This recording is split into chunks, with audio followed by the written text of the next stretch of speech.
है शेखावाटी लाइव, धड़कन शेखावाटी की। शेखावाटी क्षेत्र का उत्कृष्ट चिकित्सा संस्थान ढोकिया हॉस्पिटल, राजस्थान सरकार द्वारा अधिकृत multi speciality hospital. Bageshwar Dham के आचार्य धीरेन्द्र कृष्ण शास्त्री के बारे में जनता की है यह राय। वर्तमान में धीरेन्द्र कृष्ण शास्त्री छाए हुए हैं देश के हर टीवी चैनल में। धर्म परिवर्तन कर गए लोगों की घर वापसी की बात पर होने लगी है आलोचना। कुछ लोग हैं आचार्य शास्त्री के साथ तो कुछ लोग कर रहे हैं आलोचना।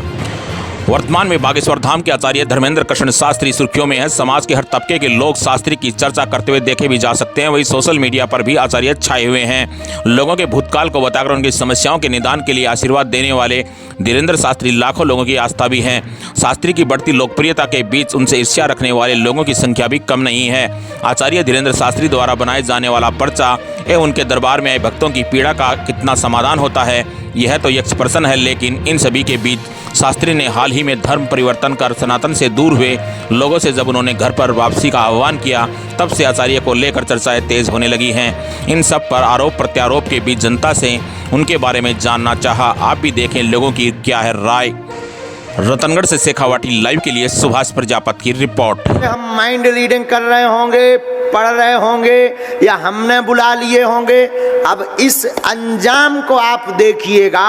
हमने ये 4 पर्चे को उल्लेखित किया हुआ है और चारों पर्चे हमने ये रखे हुए हैं लिखकर। अब 4 लोग आएंगे और चारों पर्चे हमारे इस प्रकार से रखे रहेंगे, चारों पर्चे। और पहले वो प्रश्न बोलेगा, फिर एक पर्चा चुनेगा। वो जो पर्चा चुनेगा उसकी वो बात इस पर्चे। अभी तक वर्तमान में जो सबसे ज्यादा हर जबान पे और मीडिया हर तरीके से आम आदमी के जबान पे जो नाम है वो है धीरेन्द्र शास्त्री, बागेश्वर धाम बालाजी के पुजारी, ये कह सकते हैं अपन। अभी वहाँ मैं भी 4 महीने पहले जाके आई थी और मुझे बहुत ज़्यादा, मेरा स्वास्थ्य बहुत ज़्यादा ख़राब था। 20 महीने तक मैं ये कह सकती हूँ मैंने सूर्योदय नहीं देखा। मैंने 1 महीने जब मेडिसिन बंद रखी तो मैंने घर में भी नहीं बताया। आज मुझे मेडिसिन बंद किए हुए 4 महीने हो गए, मैं एकदम स्वस्थ हूँ।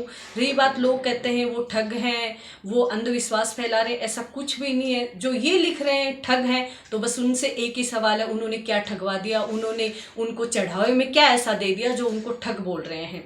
सनातन धर्म पे जब जब उंगली उठी है तब तब सिर्फ एक ही जरूरत है अपने को कि सारे सनातन धर्मियों को एक साथ एकजुट होके उन धर्म विरोधी लोगों का डट के मुकाबला करें। तो उनके द्वारा जो चमत्कार किया जा रहा है उसको लेके मीडिया में एक बहस चल रही है। इस पे मेरा ये मत है कि सनातन संस्कृति के अंदर, हिंदू धर्म के अंदर आस्था को मुख्य बिंदु रखा गया है। आस्था के नाम पे भारत की जनता, हिंदू समाज है जो समर्पित रहा है। लेकिन बागेश्वर धाम जिस तरीके की बालाजी महाराज में आस्था बताते हैं और मीडिया और मोबाइल पे जिस तरीके का प्रचार प्रसार करते हैं वो मेरे गले से नहीं उतर रहा है। आस्था श्रद्धा बहुत बड़ी बात है। आस्था का और अध्यात्म का मुख्य रूप से 2 ही बिंदु होते हैं कि अपन अच्छे कर्म करेंगे तो पुण्य कमाएंगे और बुरे कर्म करेंगे तो यहीं भुगतना पड़ता है। लेकिन जिस तरीके से डरा धमका कर और जिस तरीके से एक व्यापार कर रहे हैं बालाजी महाराज के नाम पे, वो भारतीय अध्यात्म और भारतीय धर्म के वैज्ञानिक क्षेत्र दोनों को ही नुकसानदेह है।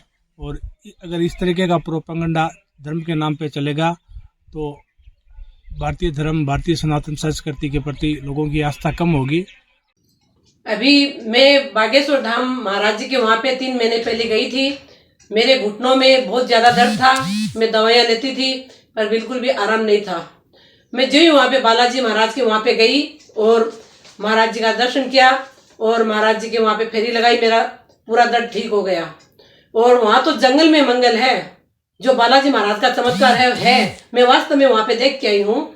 तो वहाँ ये जो धीरेन्द्र कृष्ण शास्त्री जी पे इल्जाम लगाया जा रहा है, महाराज जी ऐसे नहीं है। वो लेते क्या है आपसे, वो तो ऐसे बोलते हैं कि बस बालाजी की भक्ति करो, अपने आप ही कष्ट कट जाएगा, और कटता है। मैं मेरी आंखों से देख के आई हूँ। और जो भी ये गलत इल्जाम लगाए जा रहे हैं वो सरासर झूठ है। महाराज जी ऐसे नहीं है, बहुत अच्छे हैं। जय श्री बालाजी की।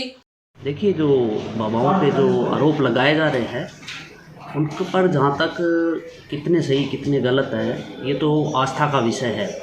जिसकी जैसी आस्था रहती है वो उस हिसाब से उसे देखता है। किसी के भावनाएं अगर जुड़ी हुई हैं तो उसकी उसमें आस्था होती है, और किसी को सिर्फ विरोध ही करना है तो वो उसको अंधविश्वास बताता है। और हिंदू धर्म ही आस्था से जुड़ा हुआ है। कुछ मिशनरी, कुछ विदेशी ताकतें हैं जो अभी हिंदू धर्म को बदनाम करने पे लगी हुई हैं। तो इस प्रकार के सवाल अभी उठाए जा रहे हैं। जहाँ तक बागेश्वर धाम का सवाल है तो एक कम उम्र का युवा संत जो हिंदू धर्म की ध्वजा लेकर आगे बढ़ रहा है, उसका विरोध होना तो जायज़ है।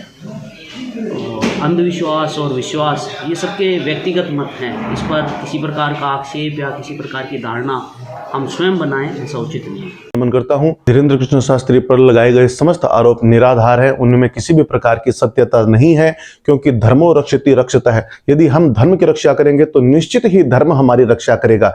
ये हमारी परंपराओं में मान्यता है। और यदि कोई भी व्यक्ति किसी भी प्रकार के सनातन कार्य के उत्थान के लिए निरंतर प्रयास करता है तो कुछ कुंठित लोग ऐसे हैं जिनकी भावनाएं हमेशा से और सनातन धर्म की परंपरा को, सनातन धर्म को नष्ट करने की रही है। उनके मुंह पर यह करारा तमाचा है कि पंडित धीरेंद्र कृष्ण शास्त्री ने निष्पक्ष रूप से सामने आकर के और किसी बंद कमरे में ना आकर के हजारों लाखों लोगों के बीच में उपस्थित होकर के और अपने जो भी इष्ट के प्रति अपनी श्रद्धा है उसको व्यक्त की है। और उसके द्वारा यदि किसी भी प्रकार के जन कल्याण के कार्य होते हैं तो उनमें सदैव वो लगे रहते हैं। पंडित धीरेंद्र कृष्ण शास्त्री का कार्य सदैव सराहनीय है। गुना टोटका ये अपनी अपनी जिस प्रकार उन्होंने बताया है कि सकारात्मक और नकारात्मक दो प्रकार की ऊर्जाएं होती हैं। नकारात्मक ऊर्जाओं का यदि हम अपने इष्ट की और साधना के माध्यम से यदि उनका हम शमन कर पाते हैं, नष्ट कर पाते हैं, और उस पर यदि अपना सकारात्मक जो अपना ऊर्जा है उसका प्रभाव डालते हैं, तो केवल यही फर्क है। इस नकारात्मक ऊर्जा को कई लोग जादू टोना और तंत्र विद्या कह देते हैं या फिर भूत प्रेत पिशाच बाधा कह देते हैं। बाकी ये केवल सकारात्मक और नकारात्मक ऊर्जा आपस में दोनों का और गठजोड़ है।